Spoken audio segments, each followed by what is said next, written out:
This happy Tuesday, besties and bosses. How y'all doing? How's your spring going? I am so looking forward to our conversation. I always am. I think this will be a good topic. We're going to talk sales today, but specifically, we're going to dive into a particular part of the sales conversation that I think is really confusing for a lot of people. I know my clients come to me around this quite a bit and looking at how to tell the difference between a sales objection and when it's time to lean in and maybe have that conversation versus someone giving you a polite no. Because I think this is quite honestly something that gets confused all the time. And if you're here, you've probably been on both sides of it, right? When you're selling and you're not quite sure what is true, what's going on there. And on the potential client buyer side, I know recently I have had so many fascinating experiences. I'll share a couple and not to throw shade anywhere, but just to give some examples of when it is a clear no. And then I've had my objection handled when there is no objection. So I think it can be kind of tough on both sides. So we're going to dig into all of that today. Before we dive in, I'll remind you all this a little bit later for those of you who are hopping on a little bit in a couple minutes as well. We are doing a giveaway. I am switching the giveaways up. So we used to do it through the whole week where if you left a comment, we'd give the giveaway on Friday. To be really transparent and honest, I like hanging with y'all live. I like when we get to have a conversation. So we are changing our giveaways up, at least for the foreseeable future. If you join me live, which is what we put in the email if you're on my email list, and give me a comment, an emoji, any thought, anything like that, we do a giveaway each week. This week, we are giving away one copy of my self-study course, Sell Out Without Feeling Like a Sellout. It is a full 6-week sales course. It goes through the art and strategy of selling without the ick, both the mindset and the strategy part. Completely goes through both mindset, really how you're positioning your offers, part of the marketing strategy, selling, making offers, holding sales calls, navigating follow-ups, navigating objections. It goes through all of it. So all you got to do is leave me a comment live and you will be entered to win. We will pick a winner today. And the next week we'll do another giveaway. So if you miss your chance today, we'll do this every week. But yeah, to be very, very transparent as possible, I like hanging with y'all live. And I know everyone watches on the replay and I appreciate that and that is cool as well. But I'm going to give the giveaway for a little bit for those of you who hang with me live, and that way we get to have more of a conversation. That way I get to know more of what is going on for you and how I can make this helpful for you. And I love getting to hear the questions from you as well. So as we dig into this today, let me know if you have questions that come up. Reflections obviously are always valuable as well. If anything isn't clear, if you've had this experience, if you want me to go into anything deeper, I do this for you. So I want to make sure that you get the value you want from this. So let's dig in. Oh, let me highlight what we're going to. Sarah says, we like hanging with you live too. Hi, well, I love you. Thank you. Thanks for that. Kate says, hi, Kim. I'm so happy I get to make this one live. Woo. Yay. And thank you. It makes me so happy. I'm like, y'all, 7 years into business and I'm still like, yay, I get to hang with my people live. I think I might be the dorkiest coach in the online space and I'm okay with that. Totally okay with that. But I'm so happy to have you both here and whoever else is live as well. Okay, so let me set up this conversation. I would love to hear if you've experienced this on the other side. I think something I talk about quite a bit in our conversations and with clients as well is that marketing and sales strategy and strategy in business overall is relatively simple, right? I think there is some nuance to things. I think, of course, the longer you are in business, like the more we might be looking at data, there are certain things. I'm by no means saying like it's so easy and you don't have to look at it or it doesn't matter, but it is relatively simple and it is relatively logical. And I think many of us don't even realize how much we're marketing and selling in our personal lives, and we have these transferable skills from different parts of our businesses.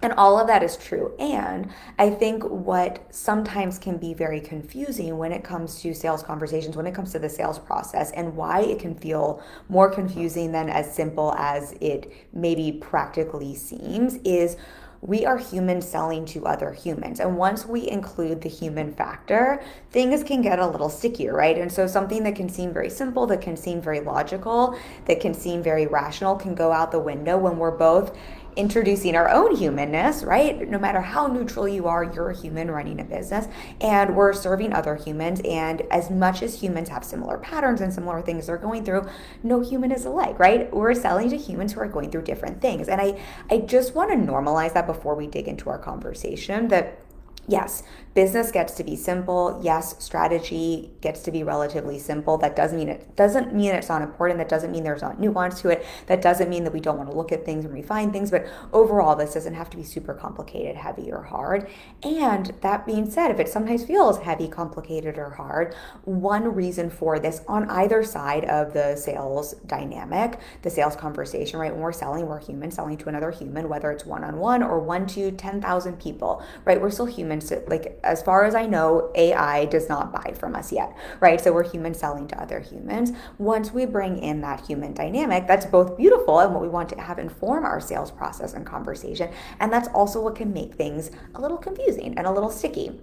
So I want to normalize that. So if you've ever felt confused in your sales process or confused on the potential client side, use this as permission, as a way to give yourself grace for not being wrong, for not being stupid, for not knowing how to sell, for most likely what you're getting confused around is the human element. So, want to normalize all of that. And this conversation today is for anyone who's ever been like, wait a second, someone said yes to me on a sales conversation and then they ghosted. What the fuck happened?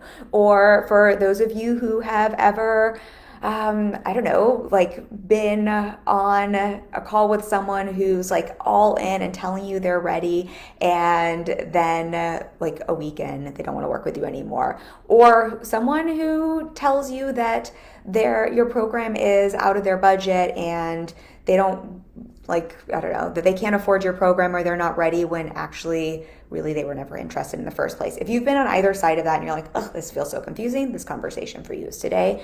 Similarly, this is, again, I'm not throwing shade on anyone, but I've had this experience recently. If you've ever been sold at, I've had a bunch of cold pitches recently where you've given a polite no and then proceeded to have your objection overcome. I recently had someone cold pitch me and I politely said no, and they overcame my objection, which wasn't an objection, and I politely said no, and I eventually had to block them because they tried to overcome my objection again. And if you've ever been on that side of it, this conversation is for you as well, because we're gonna talk about this from both the sales side and the potential client side, so that you can both keep giving power back to your people and know how to navigate the difference between a polite no and a sales objection, as well as be in your power and not contribute to the challenge around this. So I'm just gonna give you the highlight of what we're digging into, so you know what we're gonna dive into. We're gonna talk about why this miscommunication happens so often, so you're not making yourself or someone else wrong. This is why I'm not mad at someone who pitched me this way. I just am no longer available for that conversation, obviously, because I'm busy. But that way you can have a little bit more compassion and understanding and grace on both sides of the sales equation, because I think sometimes our space just, this is me getting a little ranty, but I feel like we're in a season right now where there's a lot of finger pointing and there's a lot of just wanting to make people wrong. And I think there's an opportunity for us instead to have a little more grace and compassion for people being human and doing the best they know how. And also keep our power, hold our power, keep giving our power, giving power back to potential clients. We're talking about my number one rule of thumb. You don't have to agree with this at all, but this is my personal rule of thumb in the sales conversation. This is my mindset and perspective around sales and how I know if it's time to lean in or to back off when there is a potential sales objection. I'm going to share my favorite way to get clarity on knowing if someone's just not that into you and being very polite and saying no, or if it is actually an objection where they might need your support. Because I know sometimes, look, I have sales objections too, and I know sometimes I just really need someone to support me through that. It's not because I'm saying no or I don't want something. It's just literally I need someone to support me through a large investment. I just bought a new piece of artwork, and I basically needed someone to support me through that investment. And if they had heard my needing to think through that as a no and hadn't supported me through it, I probably wouldn't have bought the piece of art we just got, which I'm very excited for.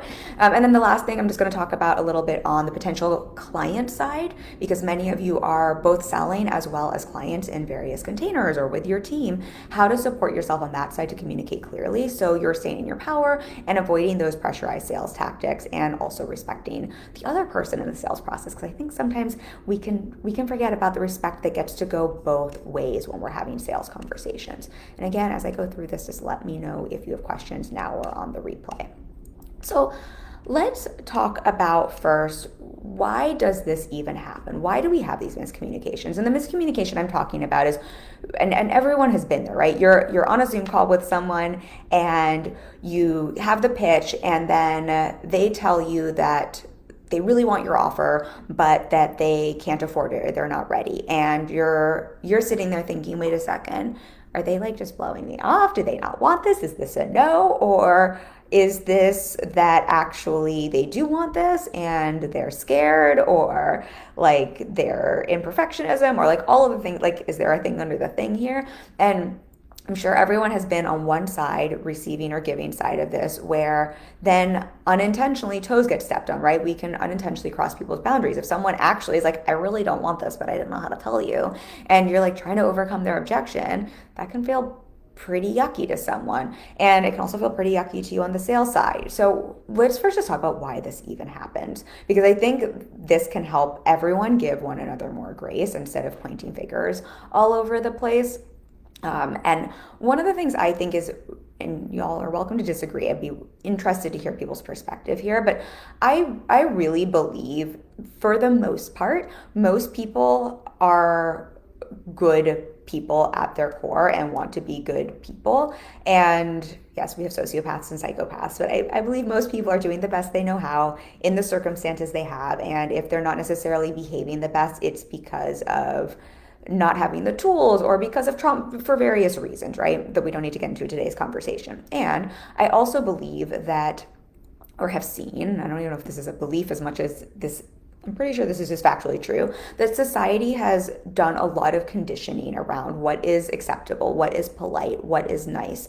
And as humans, and this is not a belief, this is just factually true, as humans, we are wired to want to connect, to be a part of a community and group. This is how we evolved to survive. So anything that potentially got us rejected or kicked out of the group, this was basically, your brain equates that to, I'm going to starve in the winter because people aren't going to give me food. I'm not going to have shelter and warmth if I get kicked out of the tribe, right? So we have our brains wiring, we have societal conditioning, and we have humans being humans going through the human experience that I think overall trains, wires people to want to be nice and to not want to hurt people's feelings and to not want to make people feel bad and to want to be accepted and to want to be liked. And right, like there's a lot of these things here, and we could probably have 4 weeks where we just talk about all of the reasons for this. But for the sake of today's conversation, so we can talk about the sales part of this, I think the helpful thing here to play with is most people, I don't think, are trying to be liars. I don't think they're trying to be jerks. I don't think they're trying to be misleading on either side of the sales equation.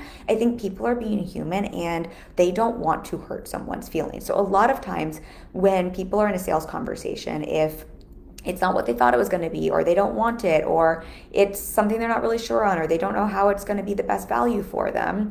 The other thing we didn't talk about here is most people weren't raised to have really clear, direct communication. I don't even want to label it codependency, but I think there's just a lack of overall teachings around very clear, direct communication and transparency. And so what most people will do when they don't want something, if I'm on a sales conversation with someone, and I don't want what they're offering, or it's not a fit for me, if I don't want to hurt their feelings, if I want to be nice, if I want to be perceived as the good girl, if I want to be perceived as likable, if I don't want to hurt their feelings, if I don't want them to feel kicked out of the tribe, if I don't want to be kicked out of the tribe because they don't like me because I'm rude, right? Instead of just saying directly, no, this isn't something I'm interested in, or this isn't for me, most people find it a lot easier and a lot more palatable to soften the blow with insert any reason that is acceptable. And what are the most acceptable reasons? The same reasons that tend to also be objections and excuses when we're scared to take action, right? And that's why it can be very confusing. Excuses or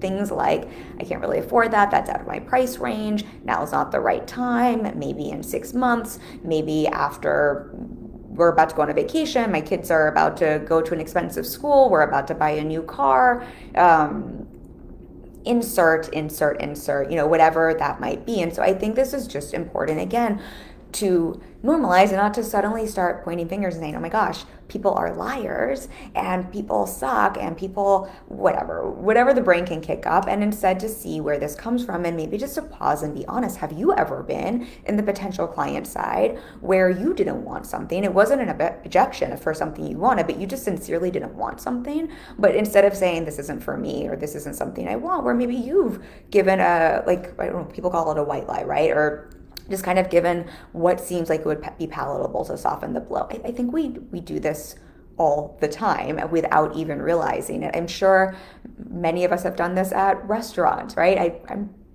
I just ate at a restaurant this weekend. I'm a pretty clear, direct communicator, and my meal was very subpar, but I wasn't about to return it, and I was still gonna tip. And so when the server asked me how it was, right? I mean, I gave what was an easier answer than the direct truth. It's not exactly a sales objection or a polite no, but I may or may not return to that restaurant, and it would be easy for them to think it's because, I don't know, the price of their food, when the truth is I just didn't think it was that good. And so I think just noticing how this is human tendency. And so this is why when we're having sales conversations, it can be very confusing when you are selling something and someone says, now's not the right time, I'm not ready, I can't afford it, to know, well, shit, are they actually just being really nice and they don't know, or not really nice? I would argue that's not nice. We're going to talk about that. But are they just not clearly communicating with me? And is this actually a no? Or is this a sales objection? Because if you've taken any kind of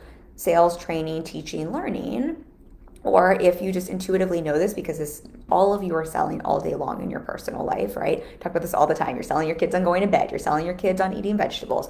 I sell my spouse on what restaurant we're going to go to. He sells me on the gym we're going to join, right? We're selling to one another all day, every day in our personal lives. And we're navigating resistance and objections all day, every day in our personal life. When your kids don't want to go to bed on time, right? You navigate that objection. When my husband wants to move to the neighborhood I don't want to, or I should say, when we moved here, I very much sold him on this neighborhood. Thank you very much. Right. But he had resistance because he had lived in Manhattan for 17 years. I had to overcome that objection. We're doing this all day, every day. So I want to remind you that. And if you've ever taken a sales training, or if you're noticing it from that, usually when someone kicks up an objection, what we are taught or what we intuit from our personal lives is our opportunity is to get clear on what's going on there. What does someone really want? How can we help them navigate what's going on?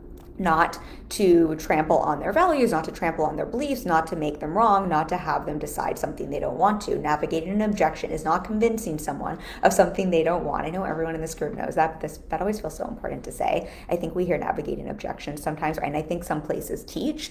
This is there's so many ways in which this sounds wrong, and we can think about this outside of business, how many ways this is wrong. But when someone is saying no, like basically convince them that that's a yes, that's not what navigating an objection is. But navigating an objection, what it is, and hopefully this is making sense because I'm going a little circuitously here, what it is we'll use my husband as an example, moving to the neighborhood we're in. When he had resistance to move here, it's not that he didn't actually want to move here. It's not that he was a no. It's not that this was against his values. It's not that I was trampling on his values, his beliefs, and what he wanted. What he actually wanted was very much the place we moved into. He just had normal human resistance because this was outside his comfort zone, because we were going to be leaving the neighborhood he had been in forever, right? And so bringing it back to sales outside of our personal lives, and what most of you have probably learned in different sales trainings, is when someone has an objection, if they want what you're selling, if it is in fact a fit, objections are really normal and human, and we want to lean in and navigate those, because oftentimes if someone wants what you're selling and then they have an objection, like, I can't afford it, I'm not ready, that's not the neighborhood I want to live in, or I've lived in the city for too long, whatever that might be, we want to get really clear on what's the thing under the thing and support someone to move through their fear or resistance, because usually it's just human brain doing human brain things of, I'm scared, I'm stuck in perfectionism, I'm worried I won't get the result, I don't trust myself, that's outside my comfort zone, right? All of the human stuff that can come up whenever we're going to make an investment of any kind, whether that's an investment in time, an investment in where we're going to live, an investment monetarily, right? And so what we have been taught and what we probably have intuited from our personal lives is, if someone wants what you're selling and there's an objection, we want to lean into that conversation and to support someone through whatever that resistance and humanness is. If you haven't been taught that before, permission to lean into those conversations. And where it gets sticky is when we don't know all of a sudden, wait a second, are they just being, in air quotes, nice and polite, and they don't know how to say no? Or are they actually saying, this is something I want, but here is insert the reason that feels more palatable for me to share than I'm scared? Because that's where things get confusing on the flip side. All of those palatable things that we think we can say instead of saying a clear no are also all of the same very acceptable excuses we can give when we really just want to say yes, but we're scared or we don't trust ourselves. Or right, we'll use the painting example. I have put the money aside for that. I wanted to invest in a new piece of art. This is something that means a lot to me. And when I was delaying and hemming and hawing, right, all of what was coming up there, those were just, it wasn't me giving a polite no. It was me going through my own resistance. And I actually really needed someone to support me through that. And so as sales people, and all of you are salespeople, whether we like that term or not, but if you're in business, you're a salesperson. Our job is to start to be able to understand the difference, because if someone's giving a polite no, and we hear that as, oh, that's actually them just giving an excuse, that's actually just resistance, they really want this thing, my job is to lean in to navigate this objection, but they're really just giving a polite no, that's when shit starts to feel really yucky on the other side, right? If you've given a polite no, if my saying I can't afford or I need some time to think about it for a piece of art is actually, I don't like this and I don't want that, and someone keeps following up with me and navigating my so-called objection, I just feel like I'm being pushed around. Like, that's when sales starts to feel icky, right? Similarly, if on the flip side, if the people at the art gallery had been taught that it's really horrible to lean into those objections, and what I'm actually saying is, like, I just need someone to hold my hand through what is a next level investment for me, and they didn't do that, they've lost a sale. And I also feel like, man, I feel crummy on the other side. I feel like maybe they don't think I'm good enough, or maybe they don't, like, I don't know. It's really fascinating looking at art this is our second piece we've gotten, and it's been such a fascinating experience working through different mindset things and being on the buying side. And I will say, when we started going to galleries, I had so many stories. I swear this is connected to what we're talking about, but I had so many stories around, like, gallerists are snobby and the people who buy art are, like, I don't know, only wearing Louis Vuitton and dripping in gold, and, like, they're a certain kind of person who, like, summers in the Hamptons, and they're just gonna look down on my husband and me because that's not how I like to dress or use my money. And it's just been so fascinating to see how, like, for as much work as I've done around money and stereotypes and, like, working those edges, how all of that is just not true at all. Gallerists tend to be people who love artists and artwork, and they have been nothing but, like, some of the nicest people we've experienced. I roll in often with a baseball cap and a sweater and jeans because that's how I like to go out on the weekend. My husband jokes that it's my like undercover look, right? And no one's ever pretty womaned us. They could not, like, we've never had a nicer experience and a more fun experience. So I share all of that because on the potential client side, on the buying side, and the reason leaning in when someone has a sincere objection is so important, I'm someone who studies this, I teach this, I work on money mind. Like, I this is my world, and yet I still have fears and insecurities going into what feels like a next level objection, right? I'm not immune to being human and having a human experience and having my own trash come up as I'm stretching past my current comfort zone. And so if that's after 7 years, and gosh, so many more years before that of doing work around this and expanding myself in different ways. If that's what I'm going in with, and that's what's coming up for me, and then I have a little bit of resistance because this is the largest investment I've made on something that, you know, in my mind feels, it's not irresponsible at all, but, like, you know, there's stuff like that coming up for me, and I give I need a moment to think about this, or, like, I need to check to make sure if our finances can handle this, even though I have the money bookmarked for it. And someone isn't supporting me through that. and someone isn't seeing that as normal, an objection that is based on my stuff and not because it's not because it's a no. If those galleries hadn't understood that and been really good at what they do and really been supportive in the sales process and leaned into my objection, not only would I not have purchased that piece of art, but I probably would have walked away thinking, oh, they think I'm not good enough. Oh, all of that trash, all of those stories I have are actually true. They think because I roll in a baseball cap that I don't look money enough, or whatever noise is coming up there, right? Like it would have just confirmed the very fears and insecurities I had instead of helped me move through those.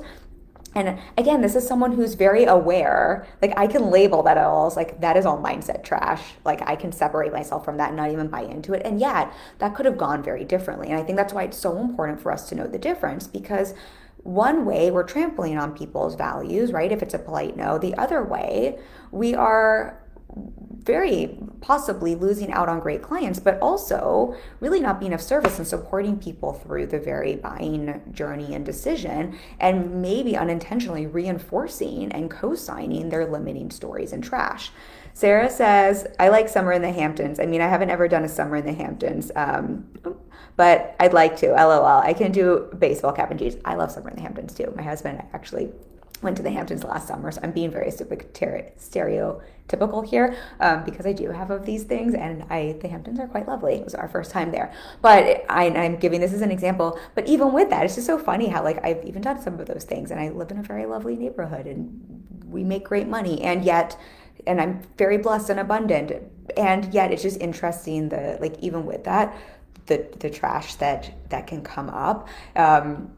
And I share that transparently just because I think that's why it's so important for us to know this is what comes up for people. And I think and I've heard this from clients. I know I work with clients, for example, here, maybe this is helpful for everyone to see this in a different way. I work with a lot of clients who make more money than me. And some clients come to me making a lot more money than me. And it would be very easy for me to say, just because they make money and make more money than me, they're not going to have a objection when it comes to the investment. And they're not going to have stuff come up around money. And what I've just seen to be true is so often what's coming up when it's a sincere objection because someone wants something, not because it's a polite no. And we're going to circle back to why I don't think that's a polite no. It's because it's all the things under the things, right? It's rarely actually about the money. Like I said, with the painting example, I had the money sitting in the bank. Like I'm sharing with some of these examples, these clients have the money sitting in the bank, right? But just because you have $1 million sitting in the bank doesn't mean that you don't have fear or insecurity coming up, because it generally has nothing actually to do with the surface level objection we're giving. When someone then says they need to think about the investment, or it might be expensive, or whatever the thing is coming in for them, it's almost always the thing under the thing when it's a sincere objection, and that's where the opportunity is to support someone, right? What was really coming up for me with the piece of art was more, I'm just like, oh, this is stretchy for me. And like, is it okay for me to spend money on something I'm just going to hang on my wall at this level, right? Like it was stuff that had nothing to actually do with what I might have said on the surface. And so I think that's so important for all of us to remember when we're selling to people. But that's why we also want to know, is it a polite no or is it a sincere objection? Because otherwise we can unintentionally trample people or turn people away that like in the way that doesn't actually make sense for the conversation. Sarah says, no, it's true. The way you approach your entrance or how you present yourself is very important. And that is also true. That being said, I do love me a baseball cap on the weekend, but that's just because I want to protect my skin from the sun. that's the real reason for that. Okay, let me not digress and go down rabbit holes here. So we're understanding like this is why this is important to understand, and why I think people sometimes like why this gets so confused and these miscommunications happen. I honestly think there's a lack of education and safety created around having clear and direct conversation. So I'm just trying to think where I want to go next, because I want to share my rule of thumb around this when I'm in the sales process, or how to get clear. Let's actually, I'm going to go back to my rule of thumb. Don't let me forget that, because I do think that's helpful here. I'll mash these together. So I think with this in mind, then I think what can be very helpful when we are selling something is to start to look at is if we know that the reason this miscommunication happens, and the reason we don't know if someone's giving a polite no, or when someone's like the opposite can happen, right? Giving a polite yes and then they ghost because actually they weren't a yes, they just didn't know how to tell you no on the call, right? All of these, or they want to say yes, but they're scared and freaked out, so they tell you they can't afford it. All of this is a human behavior where it's like we basically don't feel safe enough to clearly and directly communicate with the person in front of us. Like that's really what's essentially going on. And so I think if we zoom back out then to the sales process and to your sales conversations or to your sales pages or to your DMs, I think one of the first things we can all look at is then on our side, obviously there are two humans here. You cannot control another human. All we can do is our part. And what I always coach my clients around is that your job is to do your job, to do your part, and then we release the rest, right? Like then it's up to the other human on the other side. Like our job is not to convince, it's not to try to, like we can't make someone be in a different place that they're not.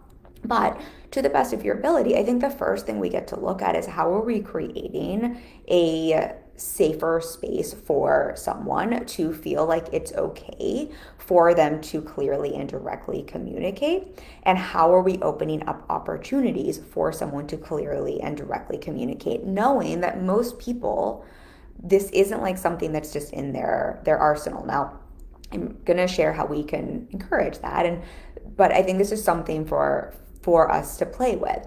And a couple things come up for me here. So one of the things I coach clients around, and again, you can take this or leave this. This is my personal approach. You don't have to take this approach. I find this approach to work very well. What I believe in when it comes to sales, and there is no one size fits formula, and obviously there's lots of different schools of thought, but what I really believe in is asking for consent before we make offers, before we sell.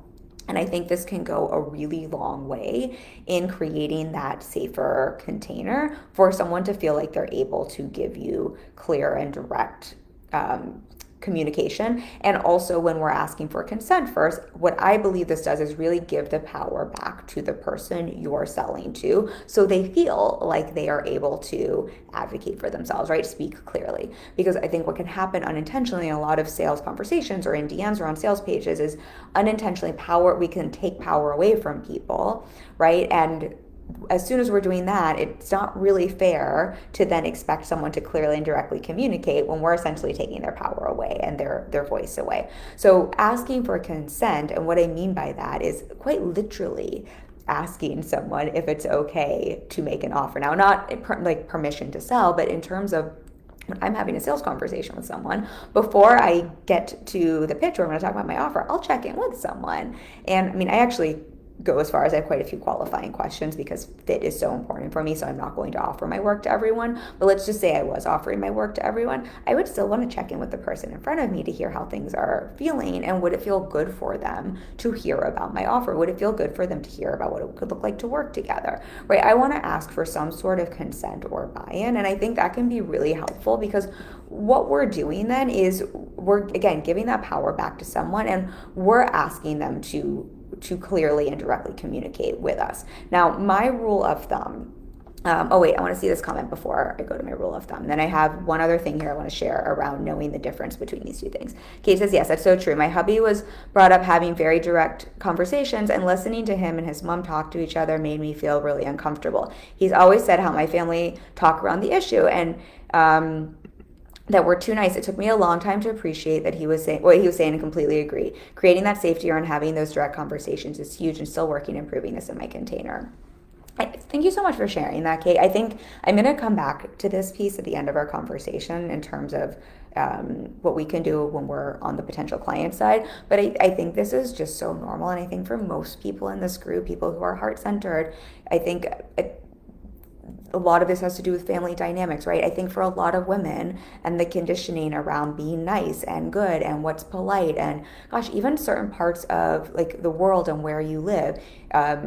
I mean, I know, Mom, right? I know you're in England, right? I think there's like what is proper and okay there. I know in the US, if you live in the South, there are literally cultures in terms of it's even like Southern charm is basically considered telling people no with a smile on your face really politely, but like not saying no, right? Like it's basically passive aggressive communication, but it's really labeled as charm. And I think this is just so normal, and so many people have, or I think a lot of people also have been raised in situations where there wasn't conflict or they're uncomfortable with conflict. I'm not saying that that is you at all, Kate, but I think just to bring this conversation up again as to why these miscommunications happen, so that, and the reason I'm having this conversation is so that all of us can practice giving one another more grace and compassion for potential clients, instead of like, oh my gosh, they're liars, or everyone in the online space sucks, or people are just whatever the noise is, but also grace and compassion for ourselves for being human on either side, selling or being on the other side of the container. Because I think we also hear a lot in our space around sales are so easy, marketing is so easy, and I think we just have the opportunity here to have a little more grace and compassion. See, there's so many layers, and this is not even bringing in things like codependent patterns or trauma or like other family dynamics that create this. So like grace and compassion, I think, into seeing why this happens. Sarah says, LOL, that is the truth, and bless your heart is a big one. Yes, bless your heart is a big one, which basically isn't, I mean, I don't know, I'm not, Florida's kind of the South, but I was like way down south in Florida. I don't know if this is, but isn't bless your heart basically like fuck you? Like, I mean, I think it's so like saying something nice that means something else. So, and this is so ingrained in society and in the way we've all learned. So again, just to normalize why this happens, and then that comes back to some of the ways then we can start to shift this is bringing it back to our conversations, simply asking for that consent. Because then if you're asking someone, hey, like, I've had a great conversation with you, does it feel okay to hear more about this offer? Or would you like to hear more about how I support my clients? And they say yes. This is the rule of thumb I have now. I'm going to keep saying this. You do not have to have the same rule of thumb I have. You do not have to agree with this. Some other people might say this isn't the case. My rule of thumb is I really like to practice believing that I am working with healthy human beings and I'm having conversations with healthy human beings. And if not, generally you can tell the case. And if I'm asking someone for consent to make an offer and they give me consent, they say yes, all I can do is take them at face value. Now, I know all of these things are happening in terms of people don't always say what they mean and people have a hard time giving clear and direct communication. I know all of this, and I also can't be a mind reader, right? We also don't want to start playing head games where it's like, well, did they really mean that or did they not mean that? So all I can do on my side is the best I'm able to do as a human, which is I'm going to create as much of a safer container as possible for direct and clear communication. I'm going to be really clean on my side of the street, and I'm going to be really clear and direct. I'm going to speak, as much as I can to what I'm seeing, to what I'm noticing. If I'm seeing someone hesitate, I'm going to literally, lovingly call that out and check in. But all I can do is keep my side of the street clean, try to create that safer container, ask for consent, and then if someone gives that, I'm going to practice having that direct, clear communication by taking them at face value. Because it's also not my job to be a mind reader. Now, if someone isn't sharing something with me at face value, I'm going to have grace and compassion and not be pissed at them and decide they're a horrible human, right? I can understand where that comes from. But as far as having the conversation, selling to them, leaning into objections or not, I'm going to take them at face value. So hopefully that distinction makes sense, because I think otherwise this conversation we're having can almost get into this place where it's like, no one is saying what they mean and we've got to be mind readers and it's not okay to have conversations.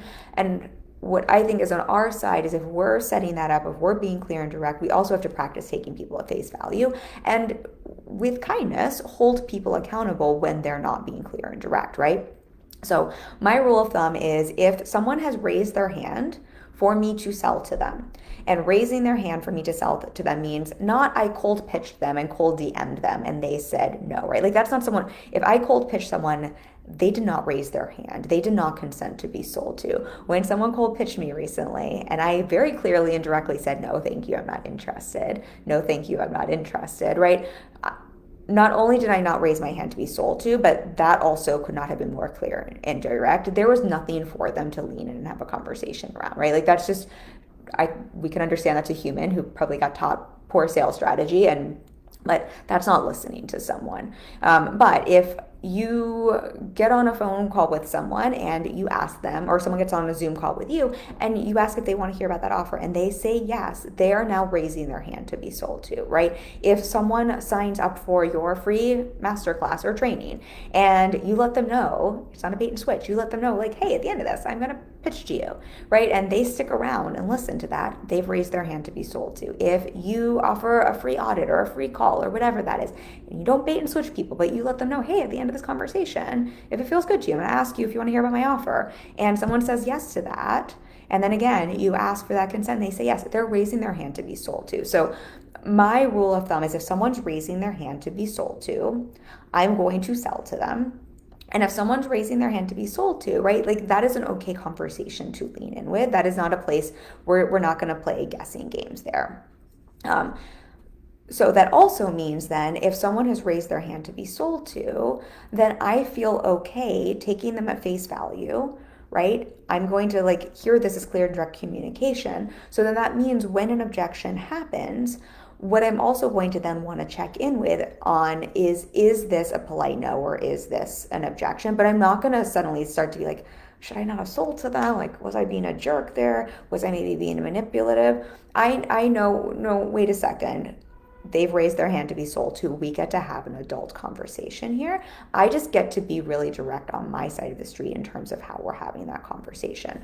I'm going to explain, I'm going to go through a couple steps in terms of how that I know if it's a polite no or an objection. But hopefully that makes sense there. And then from that place, what I'm doing is I'm holding someone to a higher standard, which is, look, I know all of these reasons happen for why we don't clearly and directly communicate. But if I'm creating that safer container, I'm asking for consent, someone's raising their hand, I'm going to clearly and directly communicate. I'm raising the standard and I'm asking someone to do the same with me, and I'm going to take them at face value. That's basically the way I like to think about those conversations. Okay. Oh, yes. Sarah says pretty much yes. Or off, like you're barking up the wrong tree and it's a final no in terms of bless your heart. Yes, 1,000%. As opposed to just saying, no, thank you. Okay, so let me go back to, so assuming all of that, and again, you do not have to take my rule of thumb, but that's how I think about it. And I find that just keeps things a lot cleaner and clearer, where we both get to have that compassion, that grace, that understanding why those miscommunications happen, why people say bless your heart, or say they can't afford it when really they can, and it's just that they don't want to say no and hurt your feelings. And also, I think just for our own sake of clarity, that's the way I like to think about sales, where it's like, if someone's raising their hand to be sold to, if they've given consent, if I'm keeping my side of the street clean and I'm being clear and direct, right, I'm raising the standard and I'm going to expect the person in front of me is going to do the same, and I'm giving them the opportunity. I'm creating the space for them to do so. I'm letting them know that's okay for them to do so. And I think that's where we want to keep checking in with the consent piece. I find the more we create a sales conversation or a sales page or DMs where someone knows it's okay for them to say no, that they're not just going to then be pressured into a yes, the easier it is for someone to be clear and direct with you, right? Then I'm going to practice taking someone at face value and believing they're a healthy adult and they can communicate clearly with me because I'm creating the space for that. And if they don't, again, that's okay. I can understand where that comes from, but that's not my job to then mind read and try to figure that out, because that creates a whole bunch of unhealthy communication and stickiness. So hopefully that all makes sense there. So then in terms of, great, so we're having this conversation, we've created maybe a space that feels a little bit more clear, like it's a little bit safer. We're allowing someone to feel like it's okay for them to be direct and even to say no if they don't want something, or yes if they do want something, and to really support them through that process. And I think this is something that many clients tell me. They feel so supported through this process. And I'm reflecting that here because I think it's just really fascinating what comes up for people on the selling side when they are heart-centered. And, especially if you have some of this upbringing, I think we really do feel like if we're supporting someone through an objection, these conversations, that it feels really yucky on the other side. And I've just given you two examples from my personal life, right? My husband and I moving to Brooklyn, to Dumbo, and the art buying piece, right? Both of those, like, I can tell you how good it felt to be supported through that buying, and like light objections, but like supported through that. And my husband would tell you the same. And I've just heard from so many of my clients how grateful and how transformative and how, like, I literally have people saying it's healing to have someone really support them through that conversation. So I want everyone to hear that, so that like it's not a horrible bad thing. It's only yucky when we're not creating the space for someone to tell us what's true for them, and we're not really checking in with is what's really going on here. Is this someone actually saying they don't want to have this conversation? So how do we get clear on that? So first and foremost, right, we just want to check on with first, I want to know, did this person raise their hand to be sold to or not, right? There's nothing wrong with cold pitching, by the way. I've had team members cold pitch me. That's how I've hired them. When I worked in advertising, we did a lot of cold pitching. That's how I found my job. I think there's no problem with cold pitching. However, if you cold pitch someone didn't raise their hand to be sold to, right? We're just going to remember it's probably not a sales objection then if someone is giving you a polite no, right? So check in first and foremost. Did someone raise their hand to be sold to? Did you ask for consent to make the offer, right? We want to keep going through these things so we know, like, is this a polite no, or is this maybe an objection I want to lean into? Now this is the next piece here that I think is really important, that I think a lot of people jump over, and where we get a lot of don't mind the background noise, my cat is being crazy in the other room, where we get a lot of lack of clarity and where we get a lot of polite no's that we confuse for objections. So what I think is really helpful to look at. So first, again, did they raise their hand to be sold to? And did we get consent to make an offer? Then, did we get clarity? Did this person in front of us get enough clarity on what they want to move towards, right? So when I think of selling and the way I define sales, and I think this is probably informed by Daniel H. Pink, who's brilliant, but is really to look at sales as a process where we are helping the person in front of us get clear on what it is they want and to make a clear, informed decision to move towards that. Do I want what you're offering? Yes or no? And then, second part, make that clear, informed decision to move towards that, yes or no. So it's kind of a two-parter here. So that means the first part is, did we help someone get clarity on what it is they want?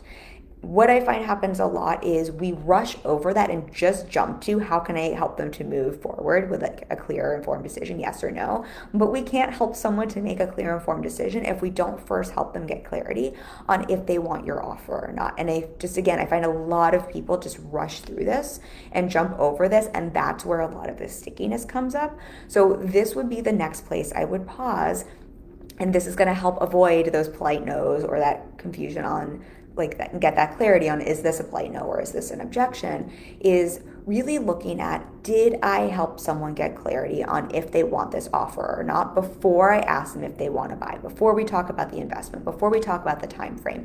Is this something this person wants? And if you're not sure, likely they aren't sure either, right? So that's the first conversation we need to have. My coach always talks about there's only two reasons people don't buy. I sometimes think there's three, but it's either they're not sure on if your offer is a good fit for them, like if it's going to help them solve their problem or not, or they just don't want it, basically. I think what that means and what we can play with that from is, if someone's saying, no, I don't have the money, I can't afford it, how you can get clear on, is this a polite no or is this an objection, is again go back to, do I know if they got clarity enough if the offer was right for them first? If I'm not sure, if they're not sure, that's where we want to go back in time. If they told me, oh my gosh, this is what I want, this is the best thing since sliced bread, oh, I can't wait to have this, and then they tell you they can't afford it, and then they tell you that now's the right time, and then they tell you that insert we're traveling, whatever, all the human reasons we come up with, that's going to give you a lot of clarity that that's not a polite no, that's a very sincere sales objection, because they already told you they want the thing. And now we know here's all their human-ish coming up, and that's the opportunity for you to lean in and see what's really going on there, what's going on under the hood, right? This is actually something I had to do myself for the piece of art we just got. I had to first check in myself. Is this a piece I love enough that I want to take home, right? I had to get clarity on that first. And I couldn't get clear on if there was any other thing coming up before I could get clear on that first. There were lots of other pieces we looked at that would have been easy for me to say, oh, that's too expensive, or now's not the right time, or we don't have the wall space, or whatever, blah, blah, blah, right? But the truth was, it was just that I liked them enough. Like, I'm just not that into it, right? It's like the movie, he's just not that into you, right? I just didn't like them enough that I want to put them on my wall. And I could have easily told the galleryist there, instead of, this isn't right for us, which I'm pretty comfortable being clear and direct on those things now, but I could have said, oh, that's just too expensive or that's out of our budget. And it would have been tough for them to know, does that mean it's out of her budget, or is she scared about investing that, or does she just not like the painting? And with all of those, it was just that I didn't like the painting. So that's where we want to get clear first. Hopefully that makes sense for everyone. This is how you can solve the right problem and have the right conversation. Not that you're right or wrong, but this is how you avoid stepping on someone's toes. This is how you avoid in the sales process turning away people who are turning off people who might very well be potential clients down the road, and just getting into like really sticky conversations where we make people feel pretty crap on the other side. And I think the easiest thing to do here is to set your sales conversations and process up where you're really making sure you get that clarity before you talk about price point, before you talk about next steps. And or if you're not sure if you did that, just ask. I know this sounds so, I know I have clients that are like, wait, I can just ask. And you can just ask. If you're not sure, just ask the person in front of you, hey, like, I just want to check in. Are you saying, no, you can't afford this because you can't afford this? Or like, I'm just curious, if you could afford this, would this be the right offer for you? Or if we rewind the tape a second, I'm just curious, if we took money off the table, if we took timeline off the table, if we took your next 14 trips off the table, in my case, if we took the amount of wall space you have off the table, would this offer feel like the right fit for you? Would this feel like something that would solve your problems? Would this painting be something you want to have hanging on your wall? Just ask someone if you're not sure, and that is going to help clear up so much of the miscommunication so that you know, is this a place to back off or is this a place to lean in? And again, if we're creating consent, if we're asking these questions, this is the place where I invite you. Yes, we understand where miscommunication happens, but I invite you to really then trust the person in front of you and hold them at face value, because that's all you can do. You can't be a mind reader. So if someone then doesn't feel comfortable to tell you, actually, no, I just don't like that painting, or I want to, or actually, no, I don't understand why this offer would help me or be a fit for me, or no, this is just something I don't really want. If they can't advocate for themselves and speak to that, that's okay. We can understand where that comes from and have grace and compassion, but you get to take them at face value because that's all you can do. And not to say like, oh, that's on them or something like that, but just in terms of, I mean, it is in that they're not being clear and direct, and that's not something you have to now hold and try to figure out, because that gets, again, very, very sticky. So what I would see there is just go through those pieces, and that's going to help you really avoid having the miscommunication in the first place, and if there is one, to understand which way to lean in the conversation. One more thing I want to share with y'all, just so you know you don't have a question. Let me know if you do have questions, though, if that makes sense, insights, or if there's anything you want me to clarify there. And I just need one sip of water. What I will say, and the last thing I wanted to have in our conversation real quick, and this is longer than I expected, was really how to support yourself as a potential client and communicate clearly so you're staying in your power. So you're being clear and direct and communicating. So you're avoiding the pressurized sales tactics. So you're avoiding the stuff that can feel manipulative or pushy or gross, and also, I mean, honestly, so that you're respecting someone's time in a sales process.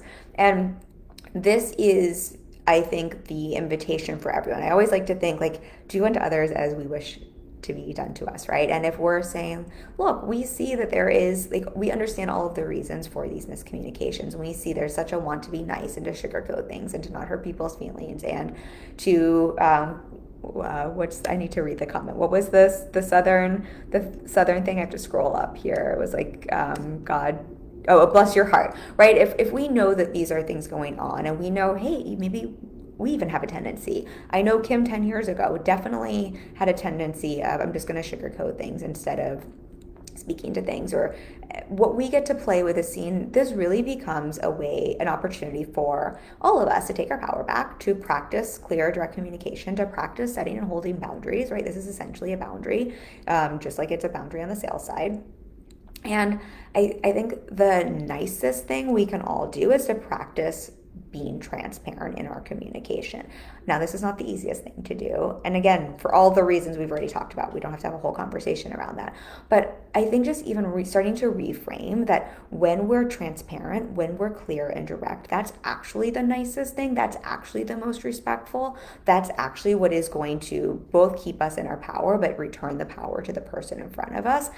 I think that can then, even if it feels uncomfortable, I think that can help you remember, well, it might feel uncomfortable just because it's not familiar, just because this isn't how my family communicates, just because this is not what I've done for the last 20, 30, 40, 50, however many years we all are in my life. But that does not mean that makes it wrong. It just means that this is now foreign. So it's going to feel sticky.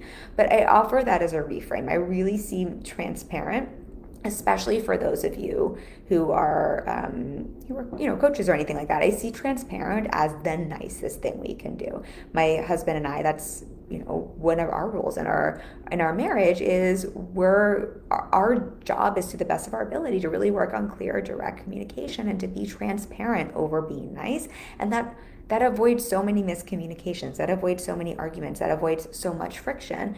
And I think the same can then be true for us in sales conversations. And I think I'm like pulling cliches from everywhere. There's something like change starts at home, right? But I think change if we don't like what we're seeing in our sales process, if we don't like what we're getting in our sales process, the best place to change that is first with ourselves, right? And I think what you'll find, what I've seen to be true, is the more I practice being transparent, seeing that as nice, the more I practice being direct and clear when I'm on the potential client buying side, the more I practice that and having those conversations with people from that place, the more I also find that mirrored and reflected in my sales process. The more it's also easier for me to hold people at face value. You know what I mean? Like it just makes it easier on both sides. And so I think that just gets to be a fun place to play with that. And then hopefully you don't have someone like that cold pitching example I said, where you're being clear and direct and transparent. You're saying, no, this isn't for me. And they're trying to overcome an objection that isn't an objection. Usually I think what you'll find is the more you're transparent yourself in that buying experience, the less someone's going to try to push you or manipulate you or try to overcome an objection, because there's not an objection to overcome. It's just a very clear, simple, without an excuse or a reason, that you're saying no, that it's just not for you. And that's okay. And I think the more you can see it's okay for you to do, again, the more you're also going to hold the space, hold the energy that it's okay for someone else to do, right? And I think that can just be very empowering on both sides. Kate says, I would love your take on someone who wants to work with you but genuinely feels they don't have the money. Ooh, I might have to do a whole live stream on this. I'm going to give a short reply on this. So my thought around this, Kate, is I think it depends on what's going on with this person. So I don't come from the school of thought that if someone wants it badly enough, they can just figure it out. Or if someone wants it badly enough, they'll sell their car or they'll mortgage their home or whatever, like insert that. There are sales schools that will teach that. There's a whole bunch in that, but I think that is, especially for us as coaches, I think that if nothing else is going to create a lot of stress that's going to put someone in a position where they don't actually benefit the most from a coaching container or from what they're investing in. That being said, depending on what everyone is offering, I think this is, there are different things we're all offering. Kate, I happen to know that you're a business coach because you're always sharing your content. That's so amazing in our group. If we're selling something like business coaching and we're selling something that the whole idea, what we're offering is to essentially give someone the tools, whether it's mindset or strategy or practical application, to help them make money.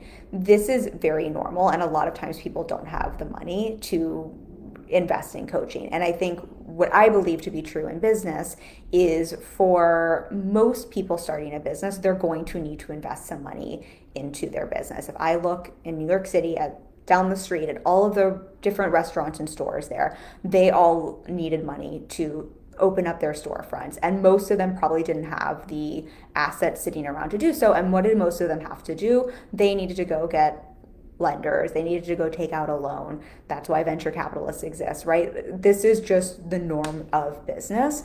And so I think when it comes to something like business coaching, and when someone genuinely doesn't have the money, I always want to look at, do they genuinely not have the money in terms of like they're at the poverty level, or like they have no way to get resourceful. Like it is literally like they will be homeless or something if they can't pay for this.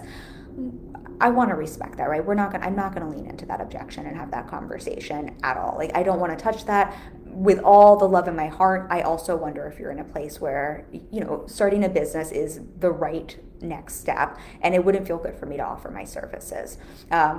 If this is helpful, Kate, to hear. That being said, if you're not in that place, I then really want to look at, do we both believe this is the thing that's going to help you make money? And if so, and this is not for everyone, but this is particularly for people who are, I think, starting businesses or running businesses.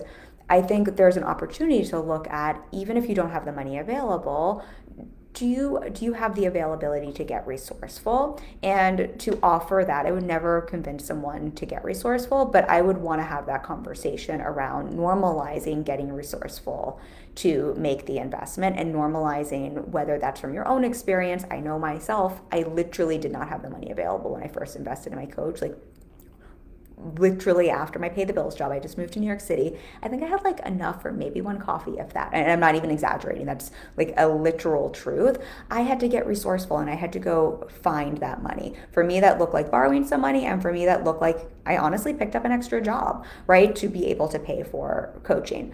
That does not mean that's what everyone has to do or want to do, but I think this is an opportunity then to open up that conversation to see if that's something, if someone really wants something, particularly for their business, and they really want the support and they believe that's the right support that's going to help them have the tools, have the mindset, have the resources, have the done for you elements that are going to help them to make money, to grow their business.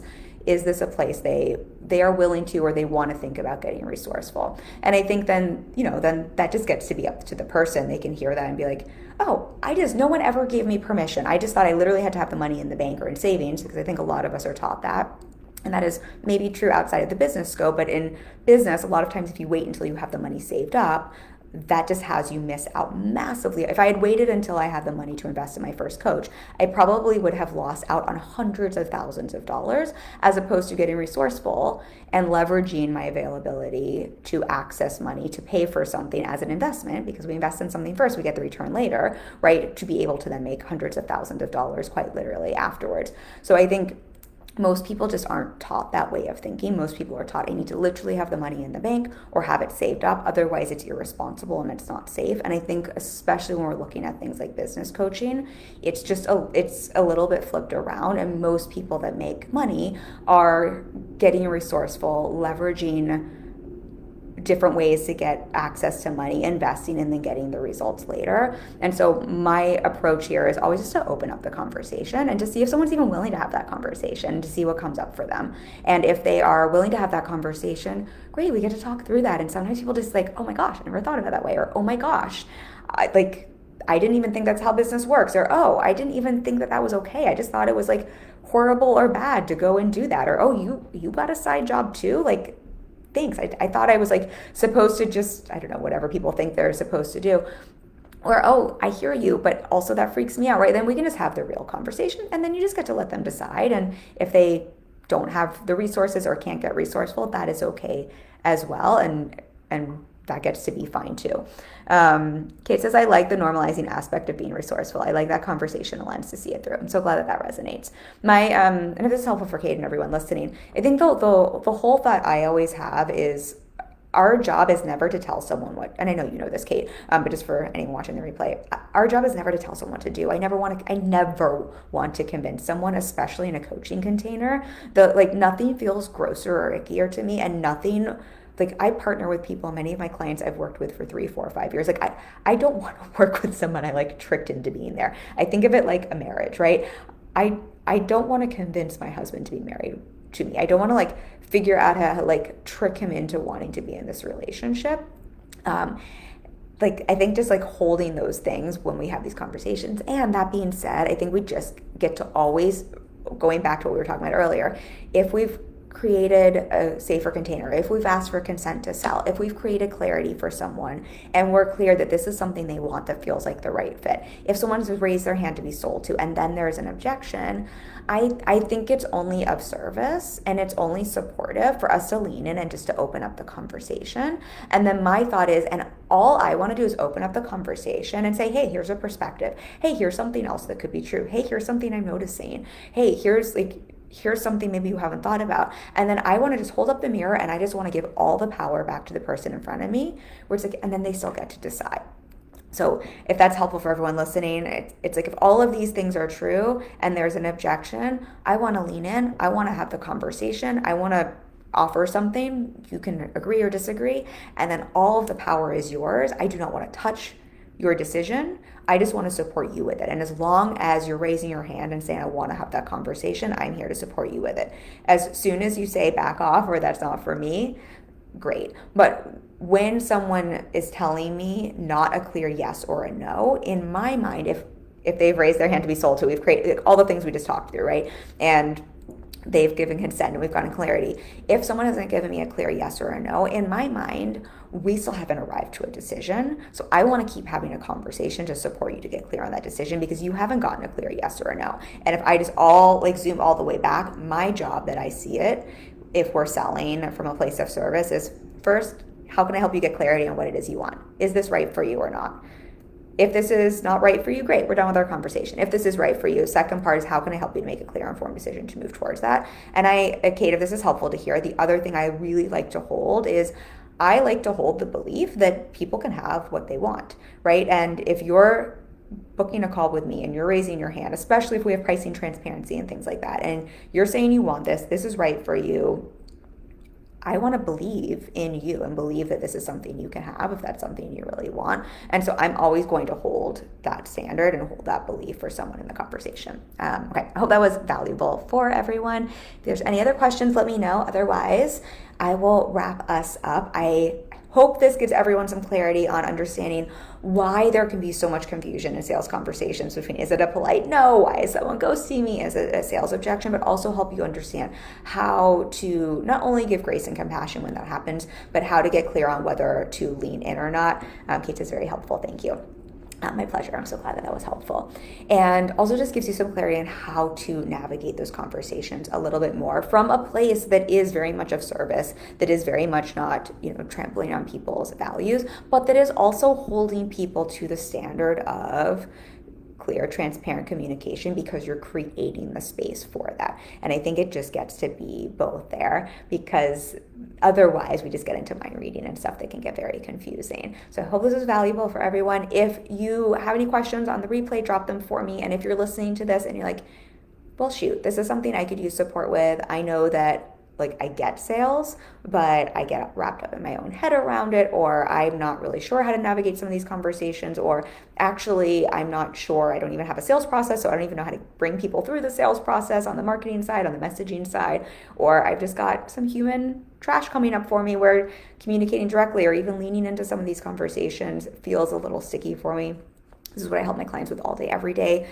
I'm very good at what I do. You've now just heard my approach and philosophy. So if that's something that lands with you, you're like, oh, this approach feels good to me, I will drop a discovery call link. We're opening up some coaching intensives in, what month are we? April? In May. So I have 1 or 2 coaching intensives we're opening up in May, and I would love to support you. A coaching intensive is a really great way to work through this so that you can have your brain on board with your strategy, so you're able to both market and sell in a way that brings in those right fit leads that turn into those right fit clients, and that really extends the journey, the process you have with your clients, because you're working with people who really want to be there instead of feeling like you've maybe tricked them into being in your containers, because that's really good for the longevity of your sales process and business. Michelle says, loved your take on this combo, Kim. Thanks so much for sharing. Thank you all for being here. I love you all so much, and we'll pick a winner for our giveaway after this. I'll be back next week with another conversation for y'all. Bye.